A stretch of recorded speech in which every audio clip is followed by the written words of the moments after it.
Hi friends, welcome to my channel. Today I am going to discuss regarding OET reading part C, especially how to tackle writer's reservation. Let's start.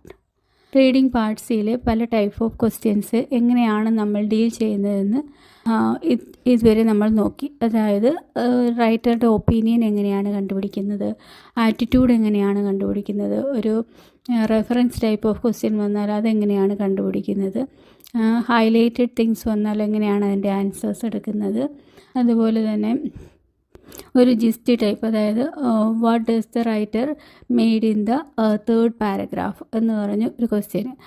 അതായത് ഒരു GIST, ആ ഒരു full പാരഗ്രാഫിൻ്റെ GIST എന്താണെന്നുള്ള രീതിയിൽ വരുമ്പോൾ എങ്ങനെയാണ് നമ്മൾ answer കണ്ടുപിടിക്കുന്നത്. ഇങ്ങനെ കുറേ ക്വസ്റ്റ്യൻസ് നമ്മൾ ചെയ്തിരുന്നു. ഏകദേശം പാർട്ട് സിയിൽ വരുന്ന ക്വസ്റ്റ്യൻസ് എല്ലാം നമ്മളിപ്പോൾ കവർ ചെയ്തു എന്ന് തോന്നുന്നു. അപ്പോൾ ഇന്ന് നമ്മൾ നോക്കുന്നതെന്ന് പറഞ്ഞാൽ റൈറ്ററിൻ്റെ റിസർവേഷനാണ്. റൈറ്ററിൻ്റെ റിസർവേഷൻ എങ്ങനെയാണ് കണ്ടുപിടിക്കുന്നതെന്ന്. അപ്പം നമ്മൾ ആദ്യം അറിഞ്ഞിരിക്കേണ്ടത് എന്താണ് ഈ റിസർവേഷൻ എന്ന് വെച്ചാൽ. റിസർവേഷൻ എന്ന് വെച്ചാൽ ഒരു ഡൗട്ട്, റൈറ്ററിൻ്റെ ഡൗട്ട് എന്താണ്, ഒരു കാര്യം പറഞ്ഞിട്ട് അതിൽ നമ്മളോട് ചോദിക്കുന്നത് എന്താണ് റൈറ്ററിൻ്റെ ആ പ്രോഗ്രാമിനെ പറ്റിയുള്ള അല്ലെങ്കിൽ ആ ഒരു കാര്യത്തെ പറ്റിയുള്ള റൈറ്ററിൻ്റെ ഡൗട്ട് എന്താണ് എന്നാണ് റൈറ്റർ റിസർവേഷൻ. അതല്ല എന്നുണ്ടെങ്കിൽ a feeling of not being able to agree with or accept something complete ആയിട്ടൊരു മറ്റൊരു കാര്യത്തോട് റൈറ്റർ മറ്റൊരു കാര്യത്തെ അക്സെപ്റ്റ് ചെയ്യുന്നില്ല. കംപ്ലീറ്റ് ആയിട്ടും ആ ഒരു ഒപ്പീനിയനെ അല്ലെങ്കിൽ ആ ഒരു കാര്യത്തെ റൈറ്റർ അക്സെപ്റ്റ് ചെയ്യുന്നില്ല. അതിനെയാണ് നമ്മൾ റൈറ്ററിൻ്റെ റിസർവേഷൻ എന്ന് പറയുന്നത്. അതായത് റൈറ്ററിൻ്റെ ഡൗട്ട് അല്ലെങ്കിൽ റൈറ്ററിൻ്റെ വറീസ് എന്ന് പറയാം നമുക്ക്. ഒരു കാര്യത്തെ പറ്റിയുള്ള റൈറ്ററിൻ്റെ ഡൗട്ട് എന്താണ് എന്നാണ് റൈറ്റേഴ്സ് റിസർവേഷൻ എന്ന് പറഞ്ഞുകൊണ്ട് ഉദ്ദേശിക്കുന്നത്. അപ്പം നമുക്ക് ക്വസ്റ്റ്യൻസ് നോക്കാം. അപ്പം കുറച്ചുകൂടെ മനസ്സിലാവും. In the fifth paragraph, what is the writer's reservation about the Philadelphia program?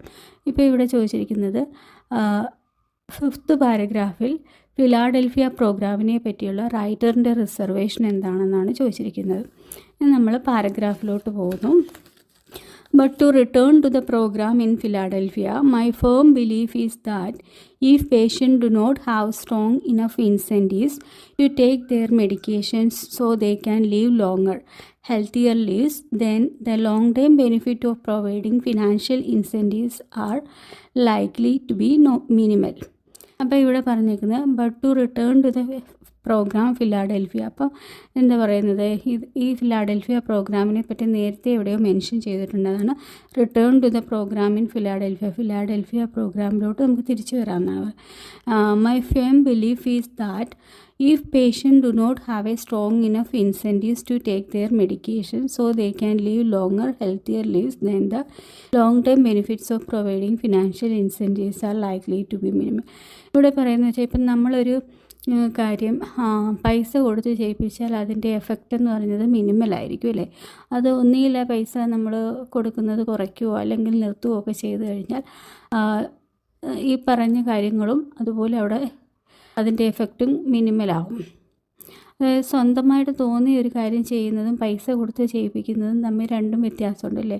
അതായത് ഇപ്പം മെഡിക്കേഷൻ എടുത്തില്ലെങ്കിൽ എൻ്റെ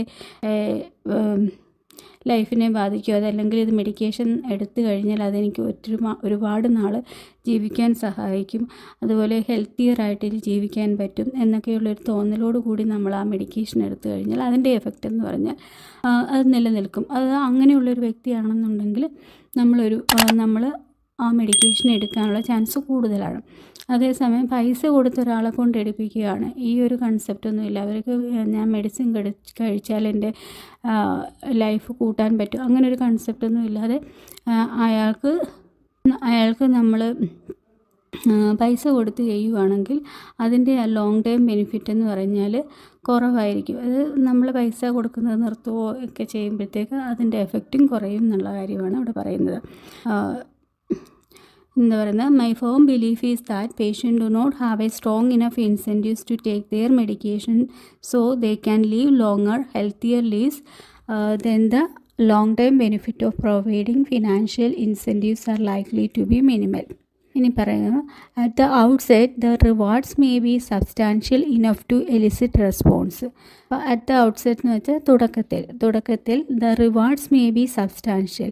അപ്പോൾ ഇങ്ങനെ നമ്മളൊരു ഇൻസെൻറ്റീവ്സ് അല്ലെങ്കിൽ ഒരു റിവാർഡ് കൊടുത്ത് നമ്മൾ ചെയ്യുവാണെങ്കിൽ തുടക്കത്തിൽ അതിൻ്റെ റെസ്പോൺസ് എന്ന് വെച്ചാൽ മതിയാവോളം നമുക്ക് കിട്ടും, സബ്സ്റ്റാൻഷ്യൽ ഇനഫ് ആയിരിക്കും, നമ്മൾ വിചാരിക്കുന്ന പോലെയൊക്കെ കിട്ടും.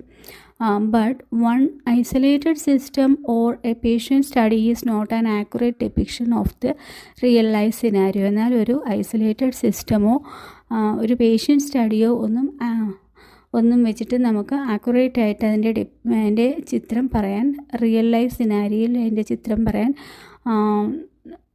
അത് അപര്യാപ്തമാണെന്നാണ് പറയുന്നത്. അതായത് ഒരു സ്റ്റഡി എന്ന് പറയുമ്പോഴത്തേക്ക് നമ്മളിപ്പോൾ ഒരു 1-2 വർഷത്തിനുള്ളിൽ ആ സ്റ്റഡി തീർക്കും. ആ സ്റ്റഡിയിൽ ആ സമയത്ത് ആ പേഷ്യൻസ് എങ്ങനെയായിരുന്നു, മെഡിക്കേഷൻ എടുക്കുന്നുണ്ടോ ഇല്ലയോ എന്നുള്ള കാര്യങ്ങളായിരിക്കും അവർ ആ സ്റ്റഡിയിൽ നോക്കുകയും ചെയ്യുന്നത്. അതിന് ശേഷമുള്ള കാര്യം നമുക്ക് പറയാൻ പറ്റുമോ? ആ സ്റ്റഡിക്ക് ശേഷം ഇവരെങ്ങനെയാണോ ആ മെഡിക്കേഷൻ പിന്നെയും അവർ കണ്ടിന്യൂസ് ആയിട്ട് എടുക്കുന്നുണ്ടോ ഇല്ലയോ എന്നുള്ള കാര്യം നമുക്ക് അത് ആ ഒരു സ്റ്റഡി ആ ഒരു ലിമിറ്റഡ് പീരീഡിലെ റിസൾട്ട് വെച്ചിട്ട് നമുക്ക് പറയാൻ പറ്റില്ല എന്നുള്ള ഇതാണ്. റിയൽ ലൈഫ് സിനാരിയോയിൽ അതെങ്ങനെയായിരിക്കും എന്നുള്ള കാര്യം പറയാൻ ഒരു സ്റ്റഡി അപര്യാപ്തമാണെന്നാണ് പറയുന്നത്. Patients will have to taking these medications for decades. Study എന്ന് പറയുന്നത് ഒരു കുറച്ച് കാലത്തിനുള്ളിൽ നമ്മൾ നോക്കി അതിൻ്റെ ഒരു റിസൾട്ട് പറയുകയാണ്. പക്ഷേ ഈ മെഡിക്കേഷൻ എടുക്കുക എന്നുള്ളത് പേഷ്യൻ്റ് അവരുടെ ലൈഫ് ലോങ് അല്ലെങ്കിൽ ഡിക്കേഡ്സ് അവരത് മെഡിക്കേഷൻ എടുക്കേണ്ടതാണ്. ഇപ്പം ഡയബറ്റീസ് അല്ലെങ്കിൽ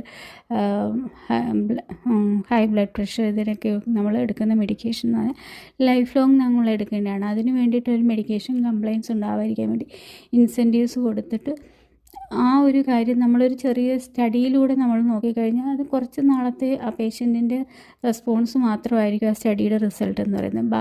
അത് സ്റ്റഡി കഴിഞ്ഞ് ഈ പേഷ്യൻ്റ് എങ്ങനെയാണെന്നുള്ളത് നമുക്ക് പറയാൻ പറ്റത്തില്ല. അതാണ് പറയുന്നത്, the isolated system or patient study is not an accurate depiction of the real life scenario. Patient will have to be taking these medications for decades. Patient ഈ മെഡിക്കേഷൻ എടുക്കേണ്ടത് ഡിക്കേഡ്സ് ആണ് എന്നാണ് പറഞ്ഞത്. ഇനി നമുക്ക് ആൻസറിലോട്ട് നോക്കാം.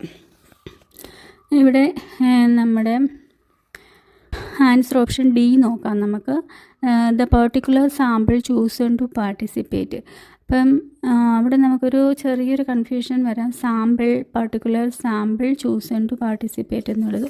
കാരണം ആ ലാസ്റ്റ് സെൻറ്റൻസ് നമുക്ക് ചിലപ്പോൾ ഒരു സംശയം തോന്നിയേക്കാം. പക്ഷേ അവിടെ ഉദ്ദേശിച്ചത് ആ ഒരു സ്റ്റഡി ഇനഫ് ആവില്ല എന്നാണ് ഉദ്ദേശിച്ചത്. പേഷ്യൻ്റ് ലൈഫ് ലോങ് എടുക്കണം. പക്ഷേ ആ ഒരു സ്റ്റഡി അപ്പോൾ അതുകൊണ്ട് ആ ഒരു സ്റ്റഡിയിൽ നിന്ന് നമുക്ക് ഒരു കറക്റ്റായിട്ടുള്ള പിക്ചർ കിട്ടുക എന്നുള്ളത് അപര്യാപ്തമാണ് എന്നാണ് പറയുന്നത്. അപ്പം പർട്ടിക്കുലർ സാമ്പിളിൻ്റെ കാര്യമല്ല അവിടെ പറഞ്ഞതല്ലേ, സാമ്പിളിനെ കുറിച്ചല്ല അവിടെ ഉദ്ദേശിച്ചത് ആ ഒരു സ്റ്റഡി കൊണ്ട് നമുക്കൊരു കറക്റ്റ് പിക്ചർ കിട്ടുമോ ഇല്ലയോ എന്നുള്ളതാണ്. അപ്പം നമ്മുടെ ആൻസർ ഓപ്ഷൻ ഡി നമുക്ക് എലിമിനേറ്റ് ചെയ്യാം. സി എന്ന് പറയുമ്പോൾ the types of medication that were targeted. Type of medication, അതായത് ഏത് മെഡിക്കേഷൻ എന്നൊന്നും അവരവിടെ പറയുന്നില്ല. ഏത് മെഡിക്കേഷൻ കംപ്ലയിൻസ് എന്നുള്ളതേ ഉള്ളൂ. ഏത് മെഡിക്കേഷൻ ആയാലും അത് ഡോക്ടറിൻ്റെ അഭിപ്രായപ്രകാരം എങ്ങനെയാണോ പറയുന്നത് അത് കണ്ടിന്യൂസ് ആയിട്ട് ഉപയോഗിക്കുക എന്നുള്ള ഒരു കാര്യത്തെ പറ്റിയാണ് അവിടെ പറയുന്നത്. അല്ലാതെ ഏത് ടൈപ്പ് ഓഫ് മെഡിക്കേഷൻ എന്ന് അവിടെ പറയുന്നില്ല. അപ്പം നമ്മുടെ സി എലിമിനേറ്റ് ചെയ്യാം. ബി എന്ന് പറയുമ്പോൾ size of the financial incentives. ഫിനാൻഷ്യൽ ഇൻസെൻറ്റീവ്സിൻ്റെ സൈസ്, അതായത് ഇത്ര രൂപ കൊടുക്കുന്നു അല്ലെങ്കിൽ ഇത്ര റിവാർഡ് ചെയ്യും, അങ്ങനെ ഇന്നത് കൊടുക്കും, അങ്ങനെയൊന്നും ഇവിടെ പറയുന്നില്ല. ഒരു ഇൻസെൻറ്റീവ്സ് കൊടുക്കും എന്നുള്ളതേ പറയുന്നുള്ളൂ. The size of the financial incentives offered, അതിനെപ്പറ്റി ഫിനാൻഷ്യൽ ഇൻസെൻറ്റീവ്സ് ഓഫർ ചെയ്ത് അതിനെപ്പറ്റി റൈറ്റർക്ക് ഡൗട്ട് ഒന്നും തന്നെ ഇല്ല. അപ്പം നമുക്ക് ബിയും എലിമിനേറ്റ് ചെയ്യാം. എ എന്ന് പറയുമ്പോൾ the long time feasibility of the central idea. ഈ സെൻട്രൽ ഐഡിയയുടെ ലോങ് ടൈം ഫീസിബിലിറ്റിയെ പറ്റി റൈറ്റർക്ക് റിസർവേഷൻ ഉണ്ട് അല്ലേ. ഇത് ഇങ്ങനെ നമ്മളൊരു പൈസ കൊടുത്തൊരു കാര്യം എടുത്ത് ചെയ്യിപ്പിച്ചാൽ അത് എത്രത്തോളം എഫക്റ്റ് ഉണ്ടാവും എന്നുള്ള കാര്യത്തിൽ റൈറ്റർക്ക് ലൈക്ലി ടു ബി മിനിമൽ. ഇത് പറഞ്ഞില്ലേ, long time benefits of providing financial incentives are likely to be minimal ആയിരിക്കാൻ എന്നാണ് പറയുന്നത്. അതുപോലെ തന്നെ ഇവിടെയും പറയുന്നുണ്ട് one isolated system or patient study is not an accurate depiction of real life scenario. Patient will have to be taking these medications for decades എന്ന് പറയുമ്പോൾ long time. അപ്പം ലോങ് ടൈം ഇത് എടുക്കേണ്ടതാണ്. അപ്പം ഈ ഒരു പൈസ കൊടുത്ത് മെഡിക്കേഷൻ എടുപ്പിക്കുന്ന ഈ ഒരു പ്രോഗ്രാം അത് എത്രത്തോളം ഫീസിബിൾ ആവും എന്നുള്ളതിനെ പറ്റിയാണ് റൈറ്റർക്ക് റിസർവേഷൻ ഉള്ളത്. അപ്പോൾ ഇവിടെ എന്താണ് long time feasibility of the central idea എന്ന് പറയുമ്പോൾ ഇൻസെൻറ്റീവ്സ് കൊടുത്ത് മെഡിക്കേഷൻ എടുക്കുന്നത്. അപ്പം അത് എത്രത്തോളം ഫീസിബിൾ ആകും എന്നുള്ളതാണ് റൈറ്ററുടെ ഇവിടുത്തെ റിസർവേഷൻ, റൈറ്ററിൻ്റെ ഡൗട്ട്. അപ്പം സാധാരണ നമ്മൾ നോക്കുമ്പോൾ റൈറ്ററിൻ്റെ റിസർവേഷൻ പറയുമ്പോഴത്തേക്ക് ഒരു കോൺട്രാസ്റ്റ് കഴിഞ്ഞിട്ടൊക്കെയാണ് കാണാറുള്ളത്. കോൺട്രാസ്റ്റ് കഴിഞ്ഞിട്ടായിരിക്കും റൈറ്ററിൻ്റെ റിസർവേഷൻ പറയുന്നത്. അപ്പോൾ ഇത്രയുള്ള കാര്യങ്ങൾ ഇങ്ങനെയൊക്കെയാണ് എങ്കിലും അപ്പം അത് കഴിഞ്ഞിട്ട് പറയും എങ്കിലും എനിക്കിത് സംശയമുണ്ട്, എനിക്കിത് ഈ കാര്യം നടക്കുമോ ഇല്ലയോ എന്നുള്ളതിൽ സംശയമാണ് എന്നുള്ള രീതിയിൽ പറയുന്നത്. അപ്പോൾ ഒരു കോൺട്രാസ്റ്റ് ഒക്കെ കഴിഞ്ഞിട്ടാണ് സാധാരണ റൈറ്ററിൻ്റെ റിസർവേഷൻസ് കാണുന്നത്. അപ്പം നമ്മളൊരു ക്വസ്റ്റ്യൻ കണ്ടു കഴിഞ്ഞാൽ ആദ്യം നമുക്ക് ആ ഒരു പാരഗ്രാഫിലോട്ട് പോയി കഴിഞ്ഞാൽ റൈറ്ററിൻ്റെ വേർഡ്സ് നമുക്ക് മനസ്സിലാക്കാൻ പറ്റണം. റൈറ്ററിൻ്റെ വേർഡ്സ് ആണെന്ന് അത് മനസ്സിലാക്കി കഴിഞ്ഞാൽ പിന്നെ നമുക്ക് പെട്ടെന്ന് അവിടെ എവിടെയാണ് റൈറ്ററിൻ്റെ റിസർവേഷൻ വരുന്നതെന്നുള്ളത് മനസ്സിലാക്കാൻ എളുപ്പമാണ്. നിങ്ങൾക്ക് ഞാൻ പറയുന്നത് മനസ്സിലാവുന്നുണ്ട് എന്ന് വിശ്വസിക്കുന്നു. ഇനി നമുക്ക് അടുത്തൊരു ക്വസ്റ്റ്യൻ നോക്കാം. What reservation about the drug LM11A31 is expressed in the fourth paragraph. Fourth പാരഗ്രാഫിൽ LM11A31 പറ്റി എന്ത് റിസർവേഷനാണ് പറഞ്ഞിരിക്കുന്നതെന്നാണ് ചോദിച്ചിരിക്കുന്നത്. അപ്പോൾ ഇവിടെ എന്താണ് പറഞ്ഞിരിക്കുന്നത്? What reservation about the drug LM11A31 is expressed in the fourth paragraph. അതായത് LM11A31 എന്ന് പറയുന്ന ഒരു ഡ്രഗാണ്. അതിനെപ്പറ്റി എന്ത് റിസർവേഷനാണ് ഫോർത്ത് പാരഗ്രാഫിൽ മേഡ് ചെയ്തിരിക്കുന്നതെന്നാണ് ചോദിച്ചിരിക്കുന്നത്. അപ്പം നമുക്ക് പാരഗ്രാഫിലോട്ട് പോകാം. Longo has a diagram of the signals passed among the brain nerves that are triggered by the amyloid proteins. അപ്പോൾ ഇവിടെ പറയുന്നത് എന്താണ്? ബ്രെയിൻ നെർവ്സിലൂടെ പാസ് ചെയ്യുന്ന സിഗ്നൽസിനെ ട്രിഗേർഡ് ചെയ്യുന്ന ഒരു കാര്യമാണ് അമിലോയിഡ് പ്രോട്ടീൻ എന്ന് പറയുന്നത്. ഇതിനെ പറ്റിയുള്ള ഡയഗ്രാം ലോങ്കോയുടെ കയ്യിലുണ്ട്. These can ultimately lead neurons to deteriorate. ഈ അമിലോയിഡ് പ്രോട്ടീന് ബ്രെയിനിലുള്ള ന്യൂറോൺസിനെ ഡിറ്റീരിയോറേറ്റ് ചെയ്യിക്കാനുള്ള കഴിഞ്ഞേക്കും എന്നാണ് പറയുന്നത്. ഈ amyloid proteins can ultimately lead neurons to deteriorate. There are 14 in total, and so far he's found that LM11A31 can hold at least 10. അപ്പം ലോങ്കോയുടെ അഭിപ്രായത്തിൽ ഒരു 14 ടൈപ്പ് ഉണ്ട്. 14 എണ്ണം ഉണ്ട് ടോട്ടൽ അമിലോയിഡ് പ്രോട്ടീൻ എന്ന് പറയുന്നത്. There are 14 in total, and so far he found, ഇതുവരെ അദ്ദേഹം കണ്ടുപിടിച്ചത് ഈ LM11A31 ഉപയോഗിച്ച് ഒരു 10 എണ്ണത്തിന് വരെയൊക്കെ സ്റ്റോപ്പ് ചെയ്യാൻ കഴിയും എന്നാണ് ലോങ്കോ ഇതുവരെ കണ്ടുപിടിച്ചതെന്ന് പറയുന്നത്. മൊത്തത്തിൽ 14 എണ്ണം ഉണ്ട്. അതിൽ 10 എണ്ണത്തിന് ഈ LM11A31 ഒക്കെ ഉപയോഗിച്ച് സ്റ്റോപ്പ് ചെയ്യാൻ കഴിയുമെന്നാണ് പറയുന്നത്. There are even signs that LM11A31 might help people whose brains are already damaged by amyloid. അതായത് ഈ അമിലോയിഡ് കാരണം ബ്രെയിൻ ഡാമേജ് ഉണ്ടായവരിൽ ഈ LM11A31 ഹെൽപ്പ് ചെയ്തേക്കാം എന്നുള്ള സൂചനകൾ പോലും ഉണ്ട് എന്നാണ് പറയുന്നത്. അതായത് ഈ അമിലോയിഡ് പ്രോട്ടീൻ കാരണം ബ്രെയിൻ ഡാമേജ് ഉണ്ടായ ആൾക്കാരിൽ LM11A31 സഹായിച്ചേക്കാം എന്നാണ് പറയുന്നത്. സഹായിച്ചേക്കാം എന്നുള്ള സൂചനകൾ പോലും ഉണ്ട്. The general assumption was that the damage to the brain neurons was irreversible, says Longo. അപ്പം ലോങ്കോ പറയുന്നത് എന്താണ്? ഒരു ജനറൽ അസംഷൻ ഉണ്ട്, പൊതുവായിട്ടൊരു അസംഷൻ ഉണ്ട്. അതെന്താണ്? The damage to the brain neurons was irreversible. ഒരിക്കൽ ഈ ബ്രെയിൻ ന്യൂറോൺസിന് ഡാമേജ് ഉണ്ടായിക്കഴിഞ്ഞാൽ അത് ഇറിവേഴ്സിബിളാണ്. ഇറിവേഴ്സിബിൾ എന്ന് വെച്ചാൽ നമുക്ക് തിരിച്ച് അതിൻ്റെ നോർമൽ സ്റ്റേറ്റിലോട്ട് കൊണ്ടുവരാൻ പറ്റില്ല എന്നാണ് പറയുന്നത്. അങ്ങനൊരു പറ്റില്ല എന്നല്ല, അങ്ങനൊരു ജനറൽ അസംഷൻ ഉണ്ട് എന്നാണ് പറഞ്ഞത്. What our studies shows is that in mice there is a significant amount of damage that is reversible he says. അതായത് അവരുടെ സ്റ്റഡീസൊക്കെ മൈസിൽ കുറേ സ്റ്റഡീസ് നടത്തി അതിനകത്ത് ഒക്കെ കണ്ടുപിടിച്ചതെന്ന് പറഞ്ഞാൽ, സ്റ്റഡീസ് കാണിക്കുന്നതെന്ന് പറഞ്ഞാൽ there is a significant amount of damage that is reversible. ഒരു significant amount of damage വരെയും റിവേഴ്സ് ചെയ്യാൻ പറ്റും എന്നാണ് ഈ സ്റ്റഡീസൊക്കെ കാണിക്കുന്നത്. ഹീ സേസ്, ആര്, ലോങ്കോ പറയുവാണ്. If approved for human use, അതായത് ഇപ്പം നമ്മൾ പറഞ്ഞേക്കുന്നത് എന്താണ്, മൈസിലാണ് സ്റ്റഡീസ് നടത്തിയിരിക്കുന്നത്. മൈസിൽ ഒരു സിഗ്നിഫിക്കൻ്റ് എമൗണ്ട് റിവേഴ്സ് ചെയ്യാൻ പറ്റിയേക്കും എന്നാണ് പറയുന്നത്. അതേസമയം നമ്മുടെ ഹ്യൂമണിൽ ഇത് യൂസ് ചെയ്യാമെന്ന് അപ്രൂവ് കിട്ടിക്കഴിഞ്ഞാൽ these could be the first drug, ഇതായിരിക്കും ഒരു first drug that will change the course of these disease. ഇത്തരത്തിലുള്ള, അതായത് ബ്രെയിനിൻ്റെ ന്യൂറോൺസിനുള്ള ഡാമേജ് പറ്റിയ ആ ഒരു ഡിസീസിനുള്ള ഫസ്റ്റ് ഡ്രഗ് ഇതായിരിക്കും. നമുക്ക് ഒരു അപ്രൂവൽ കിട്ടിക്കഴിഞ്ഞാൽ, LM1131 മനുഷ്യരിൽ യൂസ് ചെയ്യാനുള്ള ഒരു അപ്രൂവൽ കിട്ടിയാൽ ഈ LM1131 എന്ന് പറയുന്നതായിരിക്കും ഫസ്റ്റ് ഡ്രഗ് ഇത് ട്രീറ്റ് ചെയ്യാനുള്ളത്. The course of the disease rather than just treat the symptoms. നമ്മൾ ഇതുവരെയും ആ സിംറ്റംസിനെയാണ് ട്രീറ്റ് ചെയ്യുന്നത്. അപ്പം ഇതിനൊരു അപ്രൂവൽ കിട്ടിയാൽ ഇനി നമുക്ക് ഈ ഡിസീസിനെ ട്രീറ്റ് ചെയ്യാൻ ഇത് വെച്ചിട്ട് കഴിയുമെന്നാണ് പറയുന്നത്. ആരാണ്? Says James Hendricks of the Alzheimer's association. ഇത് പറഞ്ഞത് ആരാണ്? ജെയിംസ് ഹെൻഡ്രിക്സ് ആണ്. But the reality is that it's not clear yet whether the changes seen from LM1131 restored any lost memory.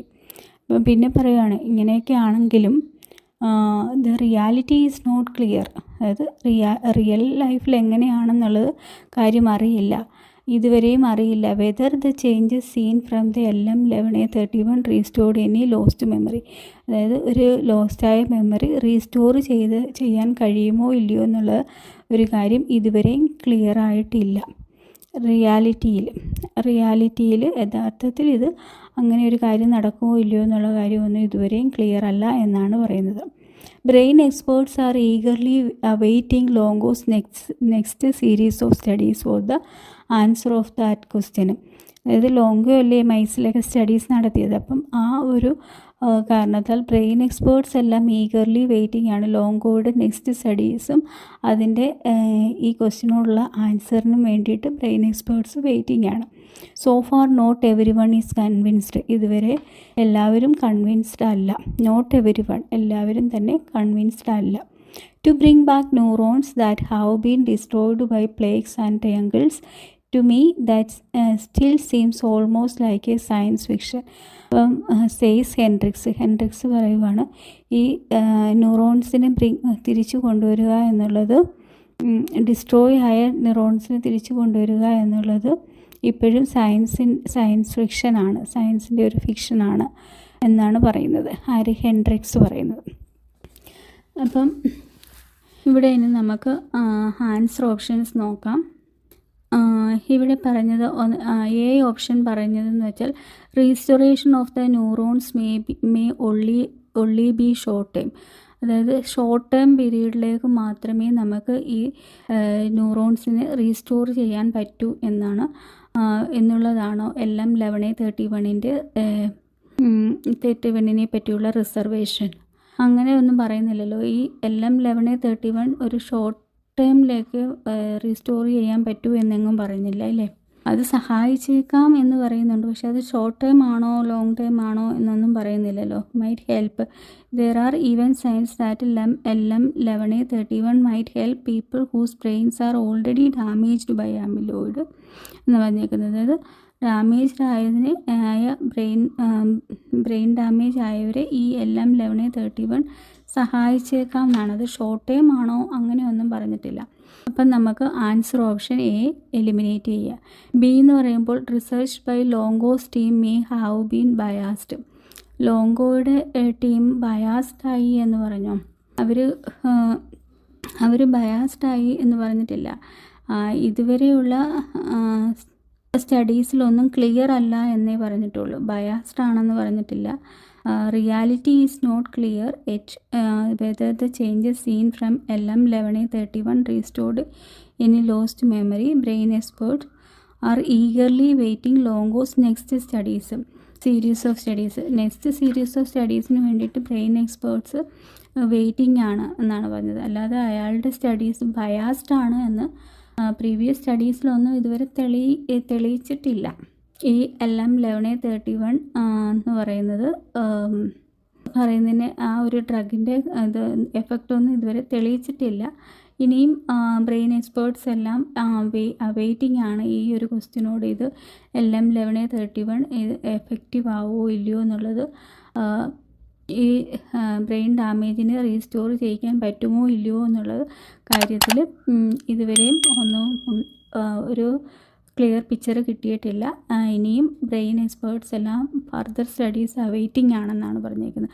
അല്ലാതെ അയാളുടെ റിസർച്ച് അല്ലെങ്കിൽ അയാളും അയാളുടെ ടീമും ബയാസ്ഡ് ആണെന്നൊന്നും പറഞ്ഞിട്ടില്ല. അപ്പം നമുക്ക് ബി എലിമിനേറ്റ് ചെയ്യാം. സി എന്ന് പറയുമ്പോൾ result from the trials on mice may not be replicated in humans.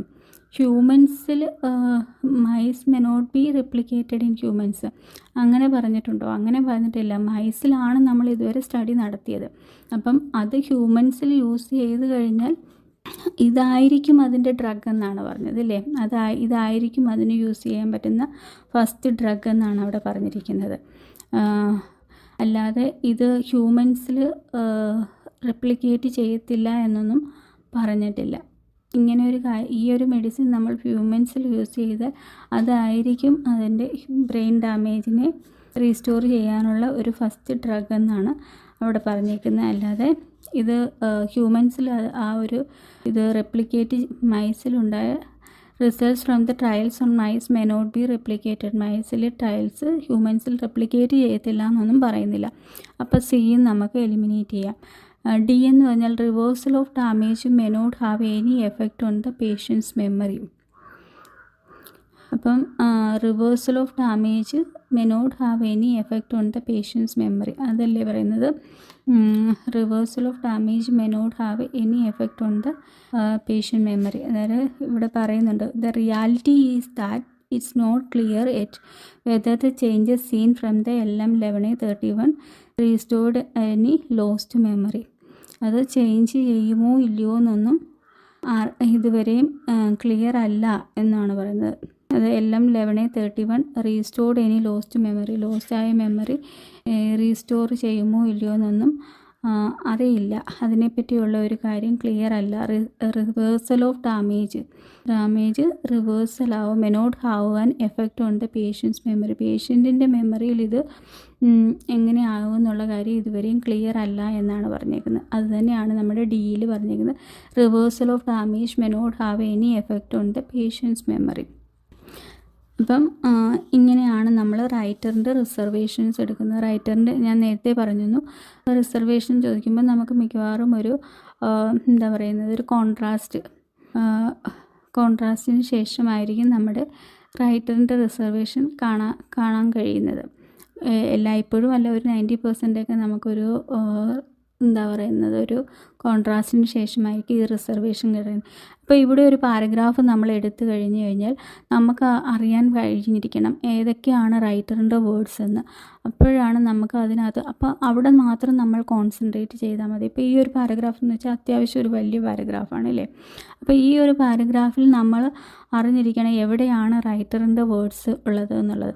അപ്പം ആ ഒരു കാര്യം നമുക്കറിയാമെങ്കിൽ നമുക്ക് അവിടെ മാത്രം ശ്രദ്ധിച്ചാൽ മതി. അപ്പം നമ്മളവിടെ ശ്രദ്ധിക്കുമ്പോൾ നമുക്ക് കോൺട്രാസ്റ്റ് ഉണ്ടെങ്കിൽ പെട്ടെന്ന് കണ്ടുപിടിക്കാനും അവിടുന്ന് ആൻസർ എടുക്കാനും ഒക്കെ എളുപ്പമായിരിക്കും. ഇവിടെ എന്ന് വെച്ചാൽ ഞാനിപ്പോൾ പറയുവാണെങ്കിൽ നിങ്ങൾക്ക് അറിയാവോ എന്ന് നോക്കാം. ഈ ഒരു പാരഗ്രാഫിൽ ഏതൊക്കെയാണ് റൈറ്ററിൻ്റെ വേർഡ്സ് എന്ന് നിങ്ങൾക്ക് മനസ്സിലാക്കാൻ പറ്റുന്നുണ്ടോ എന്നൊന്ന് നോക്കുക.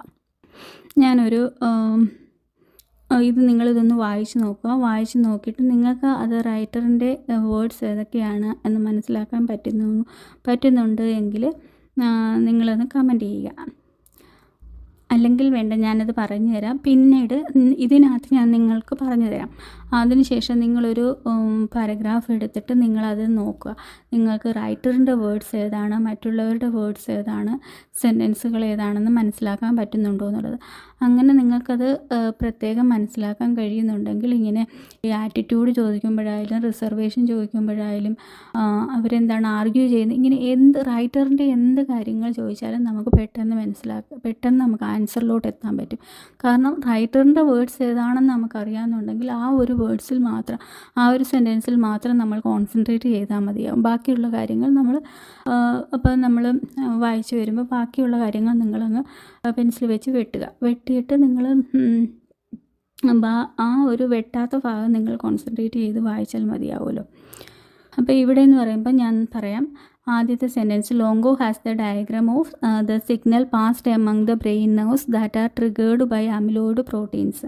അപ്പോൾ അതെന്ന് പറയുന്നത് റൈറ്ററിൻ്റെ വേർഡ്സാണ് അല്ലേ. ലോങ്കോയുടെ കാര്യമാണ് പറയുന്നത്. റൈറ്റർ പറയുവാണ് ലോങ്കോ ഹാസ് ദ ഡയഗ്രാം, ലോങ്കോയുടെ കയ്യിൽ ഇതിനുള്ള ഡയഗ്രാം ഉണ്ടോ എന്നൊക്കെയുള്ള കാര്യം റൈറ്റർ പറയുവാണ്. These can ultimately lead neurons to deteriorate.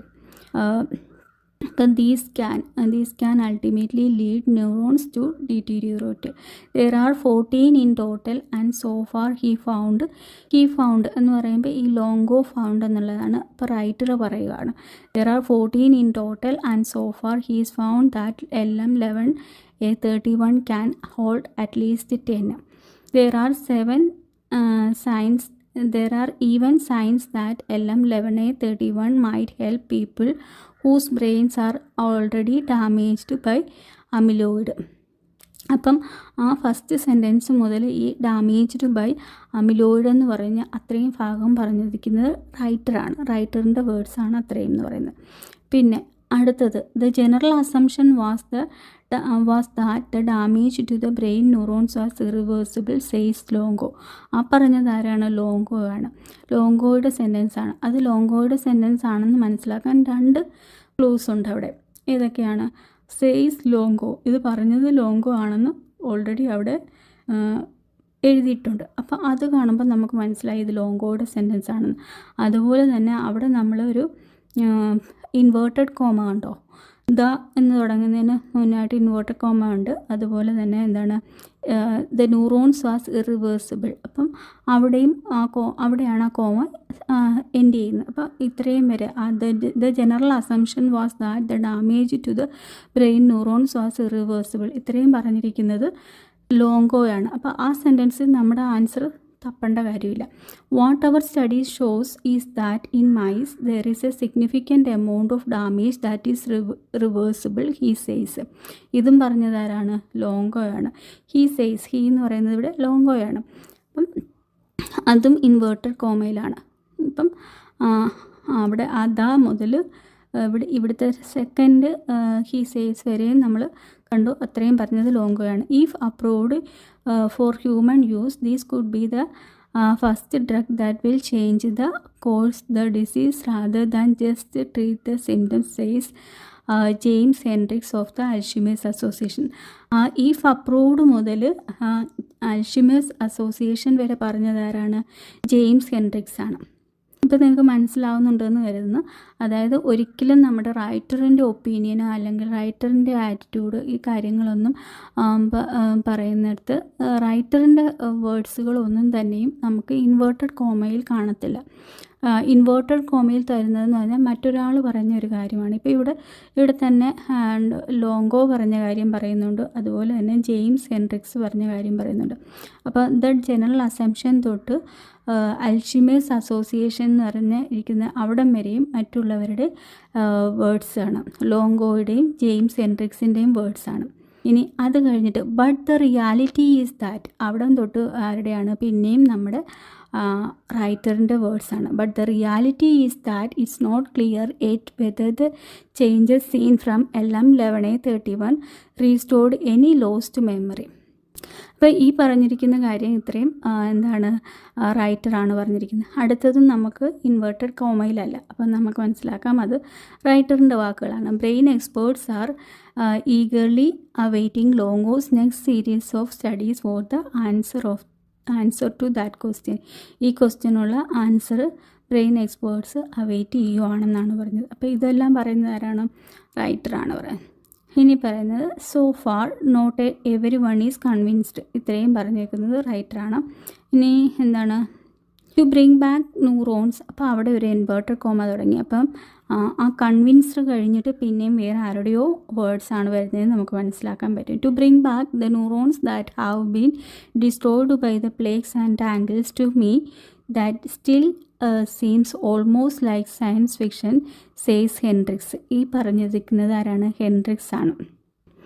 അപ്പോൾ ഇവിടെ നമുക്ക് ഇത്രയും വലിയൊരു പാരഗ്രാഫിൽ നമ്മുടെ റൈറ്ററിൻ്റെ വേർഡ്സ് എന്ന് പറഞ്ഞാൽ ആദ്യം ആ ലോങ്കോ ഹാസ് ഡയഗ്രാം എന്ന് തുടങ്ങുന്നിടത്തു നിന്ന് തൊട്ട് എന്താണ് ഓൾറെഡി ഡാമേജ്ഡ് ബൈ അമിലോയിഡ് എന്ന് പറയുന്ന അവിടം വരെ ആണ് റൈറ്റർ പറഞ്ഞിരിക്കുന്നത്. അതിനുശേഷം നമ്മുടെ but the reality is that അവിടെ നിന്ന് തൊട്ട് എന്താണ് so far not everyone is convinced അവിടം വരെയാണ് റൈറ്ററിൻ്റെ വേർഡ്സ്. ബാക്കിയെല്ലാം നമുക്ക് വെട്ടിക്കളഞ്ഞിട്ട് ഇത്രയും ഭാഗം നോക്കിയാൽ മതി. അതല്ലെന്നുണ്ടെങ്കിൽ റൈറ്ററുടെ വേർഡ്സ് മാത്രം നമ്മൾ അണ്ടർലൈൻ ചെയ്യുക, ബാക്കി അവിടെ പ്ലെയിൻ ആയിട്ട് ഇട്ടിട്ട് റൈറ്റർ പറഞ്ഞിരിക്കുന്ന ആ വേർഡ്സുകൾ മാത്രം നമ്മൾ അണ്ടർലൈൻ ചെയ്തിട്ട് ആ വേർഡ്സ് മാത്രം നമ്മൾ വെട്ടിക്കളയുന്നതിനേക്കാളും എനിക്ക് തോന്നുന്നു റൈറ്ററിൻ്റെ വേർഡ്സ് മാത്രം നമ്മൾ അണ്ടർലൈൻ ചെയ്തിട്ട് അത്രയും ഭാഗത്ത് നമ്മൾ കോൺസെൻട്രേറ്റ് ചെയ്ത് കഴിഞ്ഞാൽ നമ്മുടെ ആൻസറിലോട്ട് എത്താൻ പറ്റും. ഇങ്ങനെയാണ് നമ്മളൊരു റിസർവേഷൻ, റൈറ്ററിൻ്റെ റിസർവേഷൻ മനസ്സിലാക്കുന്നത്.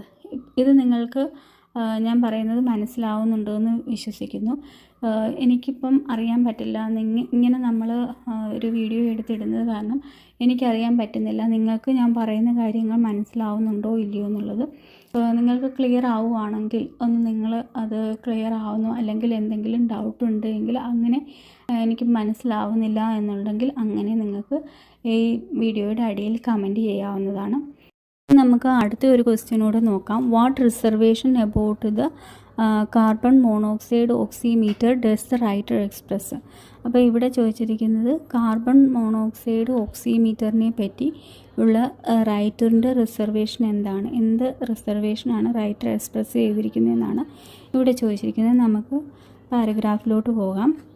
In hospital, the most common means of measuring carbon monoxide exposure has traditionally been through the use of laboratory carbon monoxide oximeter. അപ്പം പറഞ്ഞേക്കുന്നത് ഹോസ്പിറ്റലുകളിൽ മോസ്റ്റ് കോമൺ ആയിട്ടുള്ള രീതിയിൽ പണ്ട് തൊട്ടേ ഉള്ള മോസ്റ്റ് കോമൺ ആയിട്ടുള്ള രീതി എന്ന് വെച്ചാൽ കാർബൺ മോണോക്സൈഡിൻ്റെ പോയിസണിങ് മനസ്സിലാക്കാൻ വേണ്ടിയിട്ട് അതിൻ്റെ എക്സ്പോഷർ മനസ്സിലാക്കാൻ വേണ്ടിയിട്ട് നമ്മൾ യൂസ് ചെയ്യുന്ന ഒരു ലബോറട്ടറി മെത്തേഡ് എന്ന് വെച്ചാൽ കാർബൺ മോണോക്സൈഡ് ഓക്സിമീറ്ററാണ്, CO ഓക്സിമീറ്റർ ആണ്. അതിൽ ഇതെന്ന് പറഞ്ഞാൽ എന്താണെന്നാണ് ഇനി പറയുന്നത്. A blood sample under physician order is drawn from either venous or arterial vessel and injected into the device. അപ്പോൾ ഇത് പറയുന്നത് എന്താണ്? ഇതെന്ന് പറഞ്ഞാൽ ഒരു ബ്ലഡ് ടെസ്റ്റാണിത്. ഇതെന്ന് പറഞ്ഞാൽ ഫിസിഷ്യൻ്റെ ഓർഡർ അനുസരിച്ച് നമ്മൾ എയ്തർ വീനസ് ഓർ ആർട്ടീരിയൽ വെയിനിൽ നിന്നോ അല്ലെങ്കിൽ ആർട്ടറിയിൽ നിന്നോ നമ്മൾ ബ്ലഡ് എടുത്തിട്ട് injected into a device എന്ന് പറയുന്നത് CO ഓക്സിമീറ്റർ ആണ്. ഈ ഓക്സിമീറ്ററിലോട്ട് ഇൻജെക്റ്റ് ചെയ്യും using a method called spectrophotometric blood gas analysis. ഇതിന് യൂസ് ചെയ്യുന്ന ഈ മെത്തേഡിന് പറയുന്ന പേരാണ് spectrophotometric blood gas analysis എന്ന്. This then measures the invasive blood sample. എന്നിട്ട് ഈ ഇൻവേസീവ് ആയിട്ടുള്ള ബ്ലഡ് സാമ്പിൾ മെഷർ ചെയ്യും. Because the CO oximeter can only yield A single discrete reading for each aliquot of blood sampled. The reported value is a non-continuous snapshot of the patient's condition at the particular moment that the sample was collected. അപ്പോൾ ഇവിടെ പറയുന്നത് ഇതെന്ന് പറഞ്ഞാൽ ഒരു single discrete reading ആണ്. അതായത് എന്ന് വെച്ചാൽ ഇപ്പം നമ്മൾ ബ്ലഡ് എടുത്തു, അത് ചെക്ക് ചെയ്തു, ആ എടുത്ത ടൈമിൽ കാർബൺ മോണോക്സൈഡിൻ്റെ എക്സ്പോഷറാണ് നമുക്ക് ഇതുമൂലം മനസ്സിലാക്കാൻ പറ്റുന്നത്. The reported value is a non continuous snapshot. ഈ റിപ്പോർട്ട് ചെയ്യുന്ന വാല്യൂ എന്ന് പറഞ്ഞാൽ ഒരു നോൺ കണ്ടിന്യൂസ് ആണ്. ആ എടുത്ത ഒരു സ്പോട്ടിൽ പേഷ്യൻ്റെ കാർബൺ മോണോക്സൈഡിൻ്റെ വാല്യൂ എത്രയാണ് അത് മാത്രമേ നമുക്കതുമൂലം മനസ്സിലാക്കാൻ പറ്റത്തുള്ളൂ. അതായത് ഇപ്പം നമ്മൾ ഈ RBS ഒക്കെ നോക്കുന്ന പോലെ അപ്പം നമ്മൾ ആ ബ്ലഡ് ഷുഗർ നോക്കുമ്പം ആ ഒരു ടൈമിൽ ബ്ലഡ് ഷുഗർ എത്ര ആണെന്നുള്ളത് നമുക്ക് അതുമൂലം മനസ്സിലാക്കാൻ പറ്റുന്നത് RBS ഒക്കെ നോക്കുവാണെങ്കിൽ. അപ്പം അതേസമയം നമ്മൾ HbA1c നോക്കുകയാണെന്നുണ്ടെങ്കിൽ നമുക്കൊരു ലാസ്റ്റ് ഇത്ര നാളത്തെ നമ്മുടെ ബ്ലഡ് ഷുഗറിൻ്റെ ലെവൽ നമുക്ക് മനസ്സിലാക്കാൻ പറ്റും. അതേസമയം RBS ആണെങ്കിൽ നമുക്ക് ആ ഒരു സ്പോട്ടിൽ ആ ഒരു ടൈമിൽ മാത്രമേ നമുക്കതുകൊണ്ട് മനസ്സിലാക്കാൻ പറ്റുന്നുള്ളൂ. അതുപോലെയാണ് ഇവിടെ ഈ CO ഓക്സിമീറ്റർ യൂസ് ചെയ്ത് നമ്മൾ എടുക്കുന്ന മെഷർമെൻ്റ് എന്ന് പറഞ്ഞാൽ ഒരു non continuous snapshot of the പേഷ്യൻ്റെ കണ്ടീഷൻ ആ ഒരു ടൈമിൽ പേഷ്യൻറ്റിന് എത്ര കാർബൺ മോണോക്സൈഡ് എക്സ്പോഷർ ഉണ്ടെന്ന് മാത്രമേ നമുക്ക് അതുമൂലം അറിയാൻ പറ്റുന്നുള്ളൂ. At the particular moment that the sample was collect ചെയ്ത ടൈമിൽ കാർബൺ മോണോക്സൈഡിൻ്റെ എക്സ്പോഷറാണ് നമുക്ക് മനസ്സിലാക്കാൻ പറ്റുന്നത്. It does however represent a step in the right direction. One study found that in hospital lacking such devices, the average time അപ്പോൾ അതുപോലെ തന്നെ എന്താണ് represent a step in the right direction. One study found that in hospitals lacking such device in the average time. അപ്പം ഇതിനകത്ത് അതുപോലെ തന്നെ ഹോസ്പിറ്റലുകളിലെല്ലാം തന്നെ ഈ ഒരു ഡിവൈസ് ഇല്ല. ഒരു സ്റ്റഡീസ് നടത്തിയപ്പോൾ അതിനകത്ത് പറയുന്നത് ഹോസ്പിറ്റലുകളിൽ ഇത്തരത്തിലുള്ള ഡിവൈസ് ലാക്കിംഗ് ആണെന്നും പറയുന്നുണ്ട്. അപ്പോൾ ഇവിടെ റൈറ്ററിൻ്റെ റിസർവേഷൻ ഈ CO ഓക്സിമീറ്ററിനെ പറ്റിയുള്ള റൈറ്ററിൻ്റെ ഡൗട്ട് എന്താണെന്നാണ് ചോദിച്ചിരിക്കുന്നത്. അപ്പം നമ്മുടെ ഓപ്ഷൻ പറയുന്നത് it does not always give an immediate result. അത് ഒരു ഇമ്മീഡിയറ്റ് റിസൾട്ട് നൽകുന്നില്ല എന്ന് എവിടെയെങ്കിലും പറയുന്നുണ്ട്. എല്ലായ്പ്പോഴും ഇമ്മീഡിയറ്റ് റിസൾട്ട് നൽകുന്നില്ല എന്ന് അങ്ങനെ നമ്മുടെ അടുക്കെ പറയുന്നില്ല, അങ്ങനെ നമ്മുടെ പാരഗ്രാഫിൽ പറയുന്നില്ല. ബി ഓപ്ഷൻ എന്ന് പറയുമ്പോൾ its use needs to be approved by a physician. CO ഓക്സിമീറ്ററിൻ്റെ റിസർവേഷൻ എന്ന് പറഞ്ഞാൽ ഇത് ഫിസിഷ്യൻ്റെ അപ്രൂവലിന് ശേഷമേ ഇത് യൂസ് ചെയ്യാവൂ എന്നുള്ളതാണോ റൈറ്ററിൻ്റെ റിസർവേഷൻ? അവിടെയൊന്നും റൈറ്റർ ഒരു ഡൗട്ടായിട്ടൊന്നും പറയുന്നില്ല അല്ലേ. ഫിസിഷ്യൻ്റെ ഓർഡറോട് കൂടിയാണ് ചെയ്യേണ്ടതെന്ന് പറയുന്നുണ്ട്, അല്ലാതെ അവിടെ ഒരു റൈറ്റർക്ക് അതിനകത്ത് എന്തെങ്കിലും ഡൗട്ടുണ്ട് എന്ന് പറയുന്നില്ല. C എന്ന് പറയുമ്പോൾ it requires a skilled analyst to interpret the reading interpret ചെയ്യാനായിട്ട് ഒരു സ്കിൽഡ് അനലിസ്റ്റ് വേണമെന്ന് എങ്ങും തന്നെ നമ്മുടെ പാരഗ്രാഫിൽ അതേപ്പറ്റി മെൻഷൻ ചെയ്തിട്ടില്ല. D എന്ന് പറയുമ്പോൾ it does not show a variations in the patients condition. അതവിടെ പറയുന്നുണ്ട്. അതാണ് റൈറ്ററിൻ്റെ ഡൗട്ട് എന്ന് പറയുന്നത്. അതായത് CO oximeter can only yield single discrete readings for each aliquot of blood sample. ഓരോ ബ്ലഡ് സാമ്പിളിൽ നിന്നും ആ ഒരു പർട്ടിക്കുലർ ടൈമിൽ കാർബൺ മോണോക്സൈഡിൻ്റെ റീഡിംഗ് ആണ് നമുക്ക് കിട്ടുന്നത്. The reported value is a non continuous snapshot of the patients condition at the particular moment that the sample was collected. ആ സാമ്പിൾ കളക്ട് ചെയ്ത ആ പർട്ടിക്കുലർ മൊമെൻറ്റിൽ പേഷ്യൻ്റെ കണ്ടീഷൻ എന്താണെന്ന് മനസ്സിലാക്കാൻ മാത്രമേ ഇതുമൂലം സാധിക്കുന്നുള്ളൂ എന്നുള്ളതാണ് റൈറ്ററിൻ്റെ റിസർവേഷൻ എന്ന് പറയുന്നത്. അപ്പം നമ്മുടെ ആൻസർ എന്ന് പറഞ്ഞാൽ D ആണ്. It does not show variations in the patient condition. ഇങ്ങനെയാണ് നമ്മൾ റൈറ്ററിൻ്റെ റിസർവേഷൻ കണ്ടുപിടിക്കുന്നത്. ഇതിനകത്തിപ്പോൾ എന്ന് പറഞ്ഞാൽ ഈ പാരഗ്രാഫിൽ വേറൊരു വ്യക്തികളുടെയും അഭിപ്രായങ്ങളൊന്നും തന്നെ പറഞ്ഞിട്ടില്ല. ഇതിലെല്ലാം നമ്മുടെ റൈറ്ററുടെ വാക്കുകളും സ്റ്റേറ്റ്മെൻറ്റ്സും ഒക്കെയാണ് തന്നിരിക്കുന്നത്.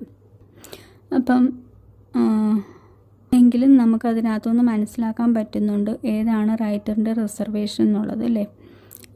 എന്ന് നമ്മൾ പറയുന്ന കണക്ക് എത്ര ക്ലൂസ് നമ്മൾ പറഞ്ഞു കൊടുത്താലും നമുക്ക് സ്വന്തമായിട്ട് വായിച്ച് മനസ്സിലാക്കാനുള്ള ഒരു എബിലിറ്റി വന്നെങ്കിൽ മാത്രമേ നമ്മുടെ ആൻസറിലോട്ട് എത്താൻ കഴിയുള്ളൂ. അതിന് ചെയ്യാൻ പറ്റുന്ന ഒരു ഏറ്റവും നല്ല മാർഗ്ഗം എന്ന് വെച്ചാൽ നിങ്ങൾ വെറുതെ എന്ത് കയ്യിൽ കിട്ടിയാലും നിങ്ങൾ വായിക്കുക. അതുപോലെ തന്നെ അടുത്ത് വരാനിരിക്കുന്ന എക്സാം ഈ ശനിയാഴ്ചത്തെ എക്സാം എഴുതാൻ പോകുന്ന എല്ലാവർക്കും ഓൾ ദി ബെസ്റ്റ്. എൻ്റെ വീഡിയോസൊക്കെ നിങ്ങൾക്ക് ഇഷ്ടപ്പെടുകയാണെങ്കിൽ ഒന്ന് ലൈക്ക് ചെയ്യുകയും ഷെയർ ചെയ്യുകയും സബ്സ്ക്രൈബ് ചെയ്യുകയും ചെയ്യുക. എല്ലാവരുടെയും സപ്പോർട്ടിന് നന്ദി.